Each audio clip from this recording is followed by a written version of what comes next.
ባለፉት ወራት ሲቀንስ የነበረው የሲሚንቶ ዋጋ እየጨመረ እንደሚገኝ የደረሰን መረጃ ያመለክታል። ሲሚንቶ ለማግኘት አስቸጋሪ ከመሆኑም በላይ የሲሚንቶ ደላላዎች መበራከት ንግዱን ማወሳሰቡ ታውቋል። በሌላ በኩል ደግሞ ከአጨቃጫቂው የንብረት ማስመለስ አዋጅ ጋር በተያያዘ አዲስ መረጃ አግኝተናል። በዚህ መረጃ መሰረት የንብረት ግብይቶችን የሚከታተል ቡድን ተቋቁሞ ማን ምን ገዛ፣ እንዴትስ ንብረቱን ገዛ በሚለው ላይ ትኩረት ማድረጉን አውቀናል። ከሲሚንቶ ዋጋ፣ ከንብረት ማስመለስ ሕግ፣ ከህገወጥ ግዢና ሌሎች አዳዲስ መረጃዎችን አንድ በአንድ ወደ እናንተ እናደርሳለን። እስከ መጨረሻው አብራችሁን ቆዩ። ባለፉት ወራት ሲቀንስ የነበረው የሲሚንቶ ዋጋ እየጨመረ እንደሚገኝ የደረሰን መረጃ ያመለክታል። ሲሚንቶ ለማግኘት አስቸጋሪ ከመሆኑም በላይ የሲሚንቶ ደላላዎች መበራከት ንግዱን ማወሳሰባቸው ታውቋል። በአማራ ክልል ሰሜን ሸዋ ዞን የሚገኘውና በጠቅላይ ሚኒስትሩ ተመርቆ ስራ ከጀመረ ዓመታትን ያስቆጠረው የመንግስትና የግል ሽርክና የሆነው ግዙፉ የለሚ ናሽናል ሲሚንቶ ከቅርብ ጊዜ ወዲህ በደላሎች እየተፈተነ ይገኛል። ከወራት በፊት ከ1200 እስከ 1500 ብር ይሸጥ የነበረው ይህ ሲሚንቶ አሁን ላይ ዋጋው በእጥፍ ጨምሮ ደብረ ብርሃን ከተማ ላይ እስከ 2500 ብር እየተሸጠ ይገኛል። ፋብሪካው የተቋቋመበት ቦታ ለሚ ላይ ደግሞ 1900 ብር እንደሚሸጥ አውቀናል።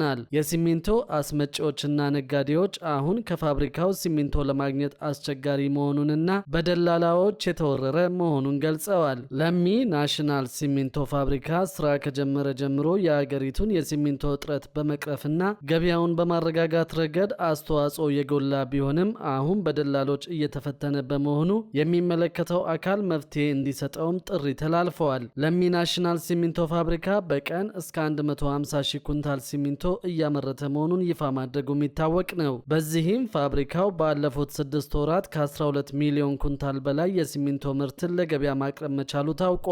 በዚህ ወቅትም የለሚ ሲሚንቶ ፋብሪካ በአገር አቀፍ ደረጃ ያለውን የሲሚንቶ ምርት እጥረትና የሲሚንቶ ስርጭት ችግርን በከፍተኛ ሁኔታ በመቀነስ ቀዳሚ ሚና እየተጫወተ መሆኑ ተገልጿል። አሁን ላይም በቀን 100 ሺህ ኩንታል ሲሚንቶ እያመረተ ሲሆን በዚህም በኢትዮጵያ 33 በመቶ የሚሆነውን የሲሚንቶ አቅርቦት መሸፈን መቻሉ ታውቋል።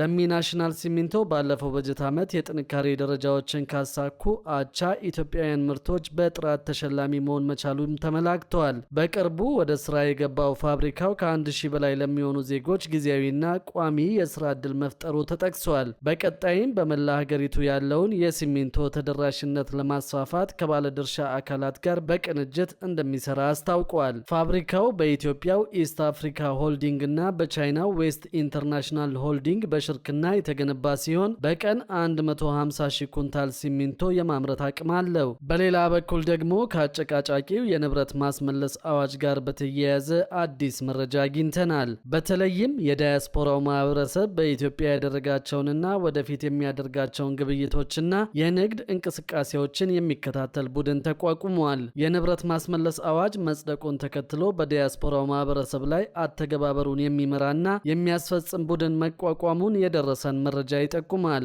ቡድኑ ማን ምን ገዛ፣ እንዴትስ ንብረቱን ገዛ በሚለው ላይ እንደሚያተኩር ታውቋል። ይህም ዲያስፖራው በሀገር ቤት ንብረት ለማፍራት የሚያደርገውን እንቅስቃሴ ላይ እንቅፋት እንደሚፈጥር ተገልጿል። አዲስ የተቋቋመው ቡድን ውጭ ሀገር ሆነው ቤትና ሌላም ንብረት የሚገዙ ዲያስፖራዎችን እንቅስቃሴ በጥልቀት የሚከታተል መሆኑ ተነግረዋል። ከዚሁ ጋር በተያያዘ በአዲሱ የንብረት ማስመለስ አዋጅ አንድ ሰው ያለው ንብረትና የነበረው ገቢ ካልተመጣጠነ ወደ ፍርድ ቤት ከማምራቱ በፊት በቅድመ ክስ ስርዓት እንደሚጠየቅ ፍትህ ሚኒስቴር አስታውቋል። የንብረት ማስመለስ አዋጅን በተመለከተ የአዋጁን ዓላማ፣ መሰረታዊ ይዘቶች እንዲሁም ቀጣይ አተገባበርን በተመለከተ የተፈጠሩ ብዥታዎችን ለማስተካከል በሚል ፍትህ ሚኒስቴር መግለጫ ሰጥቷል። በኢትዮጵያ ይህ ህግ ከመውጣቱ በፊት በወንጀል የተገኘ ሀብትን ማስመለስን በተመለከተ ራሱን የቻለና ወጥ የሆነ የህግ ማዕቀፍ ያልነበረ በመሆኑ በህግ ማስከበር ሂደት ክፍተት ፈጥሮ መቆየቱ በመግለጫው ተገልጿል። ቀደም ሲል የንብረት ማስመለስ አዋጁን በተመለከተ ያለ ህግ ቢኖርም ብዙ ህጎችን ያካተተ እንዳልነበር የፍትህ ሚኒስትሯ ወይዘሮ ሃና አርአያ ስላሴ አስታውቀዋል። ምንጩ ያልታወቀ ንብረትን በተመለከተ በቅድመ ክስ ሂደት ማንኛውም ሰው ጉዳዩን እንዲያስረዳ የሚቀርቡለት ጥያቄዎችና አቤቱታዎች የፍርድ ቤት ህጎችንና መርሆዎችን ተከትለው ማጣራት እንደሚደረግባቸው ተናግረዋል። አቤቱታ የሚቀርብባቸው ሰዎችን በህጉ መሰረት ያላቸውን ማስረጃዎች የማቅረብ በፍርድ ቤት ዘንድ ቀርበው የመደመጥ መብታቸው እንዲከበርላቸው ይደረጋልን ብለዋል። በሌላ በኩል ደግሞ ህገወጥ ንግድን ለመከላከል ጥቆማ ሲሰጡና በደረሰኝ ግዢ ሲፈጽሙ የነበሩ ሸማቾች ሽልማት እንደተሰጣቸው ሰምተናል። የአዲስ አበባ ከተማ ገቢዎች ቢሮ ህገወጥ ንግድን ለመከላከል በ775 የነጻ ስልክ መስመር ጥቆማ ሲሰጡና በደረሰኝ ግዢ ሲያገበያዩ ለነበሩ 5 ሰዎች ሽልማትና እውቅና ሰጥቷል። በፕሮግራሙ ላይ የአዲስ አበባ ከተማ ገቢዎች ቢሮ የሞደርናይዜሽን ዘርፍ ምክትል ኃላፊ ወይዘሮ ወርቅነሽ ሰቦቃ በ2018 ዓ.ም ያለ ደረሰኝ ግብይትን ለመቆጣጠር በርካታ ስራዎች ሲሰሩ እንደነበር ተናግረዋል። በዚህም ህገወጥ የንግድ እንቅስቃሴን ለመከላከል ከቢሮ ጋር በትብብር ሲሰሩ ከነበሩ አካላት ጋር የተሰራ ሲሆን ስለ ደረሰኝ ግብይት ስርዓት ግንዛቤ እንዲኖር ለማድረግም ከሸማቹ ማህበረሰብ ጋር በቅንጅት መሰራቱን ገልጸዋል። በመሆኑም ግዢ ሲፈጽሙ ደረሰኝ ለተቀበሉ ህገወጥ የንግድ እንቅስቃሴን በ775 ለጠቆሙና በትምህርት ቤቶች የታክስ ክበባት የአሸናፊዎች አሸናፊ ለሆኑ ቴሌቪዥን፣ ፍሪጅና የልብስ ማጠቢያ ማሽን ከነሰርተፊኬታቸው ተበርክቶላቸዋል። በተለይም የደረሰኝ ግብይትን በማረጋገጥና በ775 ነጻ የስልክ መስመር ጥቆማ በማድረስ ህገወጦችን በማጋለጥ ከፍተኛ አፈጻጸም ላሳዩት የምስክር ወረቀትና ፍሪጅ ተሸልመዋል። በአዲስ አበባ ከተማ ውስጥ በሚገኙ ትምህርት ቤቶች የታክስ ክበባት ላይ ጥሩ አፈጻጸም ላስመዘገቡት ደግሞ ለአንደኛ ደረጃ ቴሌቪዥን፣ ለሁለተኛ ደረጃ የልብስ ማጠቢያ ማሽንና ለሶስተኛ ደረጃ ቴሌቪዥንና ምስክር ወረቀት ሽልማት ተበርክቶላቸዋል። በአጠቃላይ ህገወጥ ንግድ የሀገርን ልማት የሚጎዳ በመሆኑ ሁሉም ዜጋ በደረሰኝ ብቻ መገበያየት እንደሚገባው ወይዘሮ ወርቅነሽ አሳስበዋል። በሌላ በኩል ደግሞ በኢትዮጵያ አዲስ እየተገነባ ባለው የካፒታል ገበያ ላይ ማንኛውም ባለሀብት የአክሲዮን ግብይት መለያ ሂሳብ ለመክፈት አሁን ላይ የሚወስደው ጊዜ አሰልቺ መሆኑንና ይህ ሊሻሻል እንደሚገባው ተገለጸ። የሂደቱ ፍጥነት የኢንቨስትመንት ኢንዱስትሪው ከሚጠብቀው በታች መሆኑን የኢትዮጵያ የሰነደ መዋለ ንዋዮች ገበያ ዋና ስራ አስፈጻሚ ዶክተር ጥላሁን እስማኤል ተናግረዋል። ዋና ስራ አስፈጻሚው ይህንን ያሉት ፕራይም ካፒታል የተሰኘው ተቋም በገበያው ላይ በይፋ መመዝገቡን ባበሰረበት መድረክ ላይ ነው። ዶክተር ጥላሁን ተቋማት አሰራራቸውን እንዲያፈጥኑና አዳዲስ ምርቶችን ይዘው እንዲቀርቡም አሳስበዋል። በገበያ ውስጥ ቁጥራችን በዝቶ ፍሬያችን ግን ከህብረተሰቡ እምነትና ተስፋ በታች እንዳይሆን ሁሌም መጠንቀቅ አለብን ብለዋል። የኢትዮጵያ የካፒታል ገበያ ባለስልጣን የፈቃድና ምዝገባ ዳይሬክቶሬት ኃላፊ አቶ እንድሪስ ሰልማን በበኩላቸው እስካሁን ፈቃድ ከተሰጣቸው 18 የካፒታል ገበያ አገልግሎት ሰጪዎቹ 8ቱ በገበያው የንግድ አባል ሆነው በይፋ መመዝገባቸውን አስታውቀዋል። እነዚህም በባንክ ቡድን ውስጥና በግል የተቋቋሙ የኢንቨስትመንት ባንኮችና የሰነደ መዋለ ንዋዮች ገበያ አከናዋኞች ናቸው። ኃላፊው አያይዘውም በገበያ ውስጥ ሊፈጠሩ ስለሚችሉ ማጭበርበሮች ጠንካራ ማስጠንቀቂያ አስተላልፈዋል። የውስጥ አዋቂነት ግብይት፣ የሸፍጥ ዘዴዎችና የሐሰት ግብይቶች በአዋጅ ቁጥር 1248/2013 በጥብቅ የተከለከሉ መሆናቸውን አስታውሰዋል። በእነዚህ ህገወጥ ተግባራት ላይ የሚሳተፍ ማንኛውም ግለሰብ እስከ 350 ሺህ ብር ቅጣትና ከ7 እስከ 15 ዓመታት በሚደርስ ጽኑ እስራት እንደሚቀጣ የገለጹት አቶ እንድሪስ ጥሰት የፈጸሙ ተቋማትም እስከ 2 ሚሊዮን ብር ቅጣትና የፈቃድ መሰረዝ እርምጃ እንደሚጠብቃቸው አስገንዝበዋል። ባለስልጣኑ ይህንን ለመቆጣጠር የሚያስችል የዲጂታል ቁጥጥር ስርዓትና ልዩ የምርመራ የስራ ክፍሎችን አዋቅሮ ወደ ስራ መግባቱን ገልጸዋል። በሌላ በኩል ደግሞ ለአነስተኛ ነጋዴዎች እስከ 1 ሚሊዮን ብር ያለ ዋስትና ብድር መስጠት የሚያስችል ስምምነት ተፈረመ። በዚህ ስምምነት መሰረት አነስተኛ ካፒታል ያላቸው ነጋዴዎች በቀላሉና ያለምንም ውጣ ውረድ ከ60 ሺህ እስከ 1 ሚሊዮን ብር ድረስ ብድር ማግኘት ይችላሉ። የኢትዮጵያ የመጀመሪያው ከወለድ ነጻ የባንክ አገልግሎት ሰጪ የሆነው ዘምዘም ባንክ ከአዲስ አበባ ንግድና ዘርፍ ማህበራት ምክር ቤት ጋር አነስተኛ ነጋዴዎች ያለ ዋስትና ብድር የሚያገኙበትን ትልቅ ዕድል የሚፈጥር ስምምነት ተፈራርመዋል። ስምምነቱ ለአነስተኛ ነጋዴዎች እስከ 1 ሚሊዮን ብር የሚደርስ ብድር ያለ ዋስትና እንዲያገኙ የሚያስችል ነው ተብሏል። የአዲስ አበባ ንግድና ዘርፍ ማህበራት ምክር ቤት ፕሬዝደንት ወይዘሮ ዛህራ መሐመድ እንዳስታወቁት በስምምነቱ መሰረት አነስተኛ ካፒታል ያላቸው ነጋዴዎች ከ60 ሺህ እስከ 1 ሚሊዮን ብር ድረስ ብድር ማግኘት ይችላሉ። ነጋዴዎቹ ያለማስያዣ ብድሩን በማግኘት የንግድ ስራቸውን ማከናወን እንደሚችሉ ፕሬዝደንቷ ገልጸዋል።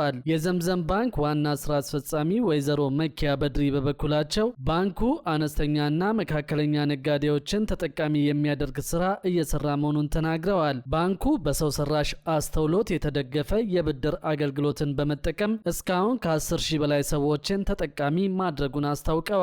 በዚህ አሰራር ከ1 ቢሊዮን ብር በላይ የገንዘብ ፈሰስ መደረጉንም ዋና ስራ አስፈጻሚዋ አስፈጻሚዋ ጨምረው ገልጸዋል። የዘምዘም ባንክ አጠቃላይ ገቢ በያዝነው በጀት ዓመት ወደ 3 ቢሊዮን ብር ማደጉም ነው የተገለጸው። በባንኩ ዋና ስራ አስፈጻሚ ወይዘሮ መሊካ በድሪ የተገለጸው መረጃ እንደሚያመለክተው ገቢው ባለፈው በጀት ዓመት ከነበረበት 2.2 ቢሊዮን ብር ወደ 3 ቢሊዮን ብር ከፍ እንዳለ ታውቋል። ባንኩ ከታክስ በፊት ያስመዘገበው ትርፍም 1.8 ቢሊዮን ብር ደርሷል።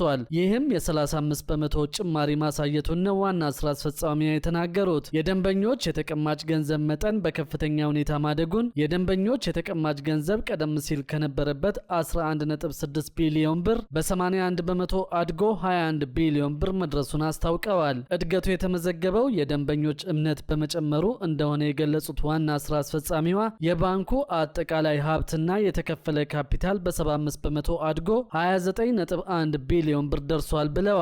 በሌላ በኩል ደግሞ በግለሰቦች እጅ የሚገኙ የመንግስት ቤቶችን የማስመለስ ስራ እንደሚቀጥል ተነግሯል። በዚህም የመንግስትና የህዝብ ጥቅምን ለማስከበር እያደረገ ያለውን መጠነ ሰፊ እንቅስቃሴ አጠናክሮ እንደሚቀጥል ነው መንግስት ያሳወቀው። የፌዴራል ቤቶች ኮርፖሬሽን ከ2010 ዓ.ም ወዲህ በህግ አግባብ ያስመለሳቸው ይዞታዎችና የቤቶች ቁጥር ወደ 59 ከፍ ማለቱን ይፋ አድርጓል። ኮርፖሬሽኑ የህዝብና የመንግስት ጥቅምን ለማስከበር የተከናወኑ ስራዎችን በማሳወቅ በመረጃ አሰጣጥ ረገድ የማህበረሰብ ተሳትፎን ማሳደግና ኮርፖሬሽኑ በህገ ወጦች የተወሰዱ ቤቶችን መረጃን ብቻ መሰረት አድርጎ በህግ አግባብ የማስመለስ ተግባሩን አጠናክሮ እንደሚቀጥልም አረጋግጧል። ኮርፖሬሽኑ ሁለንተናዊ ተቋማዊ ሪፎርም በማድረግ ከነበረበት ውስብስብ ችግር ተላቆ ጠንካራና ትርፋማ መንግስታዊ የልማት ድርጅት ለመሆን መብቃቱንም አሳውቋል። የኮርፖሬሽኑ ለውጥና ስኬት በገቢ እድገት፣ በአገራዊ ኢኮኖሚ አበርክቶና የቤት ልማት ዘርፉን በማሳደግ መሆኑን ጠቅሶ የህዝብና የመንግስት ይዞታ የሆኑ ቤቶችን ህልውናቸውን ለማስጠበቅ እየተከናወኑ ያሉ ውጤታማ ስራዎችን በጉልህ እንደሚጠቀሱ አስታውቀዋል። በዚህም በተለይ የመንግስት ይዞታና ቤቶች ህልውናን ለማስጠበቅ ኮርፖሬሽኑ በፍርድ ቤት ክርክር ከ2010 ዓ.ም ወዲህ ስኬታማ ስራ አከናውኛለሁ ብለዋል። ለረጅም ዓመታት የተያዙ ይዞታዎች የመንግስትና የህዝብ ሀብት መሆናቸው በፍርድ ቤት መረጋገጡ ማህበረሰባዊ ፍትህን የሚያረጋግጥ መሆኑንም ጠቅሷል። ኮርፖሬሽኑ ይዞታዎችን መረጃና ማስረጃን መሰረት አድርጎ በፍርድ ቤት ተከራክሮ ማሸነፍ መቻሉ የተቋሙን ጠንካራ አቋም የሚያሳይ ነው ተብሏል። ኮርፖሬሽኑ በቀጣይም መረጃን መሰረት አድርጎ ያለአግባብ በህገ ወጦች የተወሰዱ ይዞታዎችንና ቤቶችን በህግ አግባብ ለማስመለስ እንደሚሰራ አስታውቀዋል። የመንግስት ቤት የነበሩ በርካታ ይዞታዎች በህገ ወጥ መንገድ ካርታ ወጦላቸው የስም ዝውውር ተደርጎላቸው ከመንግስት እጅ እንዲወጡ መደረጉ ነው የተገለጸው። ከነዚህ መካከል አንዳንዶቹ በሽያጭ ለሶስተኛ ወገን ጭምር መተላለፋቸውን ኮርፖሬሽኑ አሳውቀዋል። በዚህ መልኩ ከ40 ዓመታት በላይ በግለሰቦች ስም የቆዩ የመንግስት ንብረቶችን ማስመለስ መቻሉ ነው የተጠቆመው። ይህ ጉዳይ ተጠናክሮ እንደሚቀጥልና የመንግስት ይዞታን ወደ ግለሰብ ያዞሩ ሰዎችን በማጣራት የማስመለስ ስራው ተጠናክሮ እንደሚካሄድና መረጃ የመሰብሰብ ስራው በዘላቂነት እንደሚቀጥልም አሳውቀዋል። በተመሳሳይ መንገድ የተመለሱ ይዞታና ቤቶችን ጉዳይ ለህብረተሰቡ ይፋ የሚያደርግ መሆኑን ጠቅሶ የማህበረሰቡ ተሳትፎ ተጠናክሮ እንዲቀጥል ጠይቀዋል። የቀበሌ ቤቶችን ወደ ግለሰብ ስም ያዞሩ ሰዎችም ዋነኛ ትኩረት ሆነው መቀጠል እንዳለባቸው መንግስት ወስኖ በመንቀሳቀስ ላይ እንደሚገኝም ታውቋል። በሌላ መረጃ ደግሞ አዲስ መገበያያ ገንዘብ ወደ ገበያ በማስገባት ስራ ላይ ለመዋል እንቅስቃሴ መጀመሩን ሰምተናል። በዚህ መረጃ መሰረት የውጭ ባንኮችን ጣልቃ ገብነትና የግብይት ወጪን በእጅጉ የሚቀንስ እንደሆነ የተነገረ ሲሆን ቅድሚያ የሚሰጠው ጉዳይ መሆኑም ተገልጿል። አፍሪካውያን ሀገራት እርስ በርስ ስለሚያደርጉት የንግድ ልውውጥ በውጭ ምንዛሪ በተለይም በዶላርና ዩሮ ላይ ያላቸውን ጥገኝነት ለመቀነስ የፓን አፍሪካ የክፍያና ማቋቋሚያ ስርዓትን አጠቃቀም በከፍተኛ ፍጥነት እያሳደጉ መሆኑን የአፍሪካ ኢምፖርት ኤክስፖርት ባንክ የ2026 ሪፖርት አጋለጠ። ይህ የክፍያ ስርዓት ሀገራቱ በራሳቸው የሀገር ውስጥ ገንዘብ በቀጥታ ግብይት እንዲፈጽሙ በማስቻል የውጭ ባንኮችን ጣልቃ ገብነትና የግብይት ወጪን በእጅጉ የቀነሰ መሆኑ ተጠቁመዋል። ባንኩ ይህንን የዲጂታል ክፍያ መሰረተ ልማት ማስፋፋት አስቸኳይ ቅድሚያ የሚሰጠው ጉዳይ ነው ያለው ሲሆን አሁን ላይ በዓለም አቀፍ ደረጃ እየታየ ያለውን የጂኦፖለቲካዊ ውጥረትና የንግድ ጥበቃ ፖሊሲዎችን ታሳቢ በማድረግ እንደሆነ አስታውቀዋል። በተለይም በአዲሱ የአሜሪካ አስተዳደር የንግድ ፖሊሲ ላይ የታየውን ለውጥ ተከትሎ በበርካታ የአፍሪካ ሀገራት ላይ የታሪፍ ጭማሪ መጣሉ እንደ ኢትዮጵያ ባሉ ሀገራት የጨርቃጨርቅ ኤክስፖርት ገበያ ላይ ከፍተኛ ጫና እያንዣበበ መሆኑን ሪፖርቱ አትቷል። የአገዋ ተጠቃሚ ሀገራትን ቢሆኑ ከተጨማሪው የ10 በመቶ ታሪፍ ጫና ማምለጥ እንዳልቻሉ ተጠቁመዋል። ከዚህም በተጨማሪ በቀይ ባህር አካባቢ ያለው አለመረጋጋት አፍሪካ የራሷን የውስጥ ንግድ ትስስር እንድታጠ ለማጠናከር አስገዳጅ ሁኔታን እንደፈጠረ ጠቁመዋል።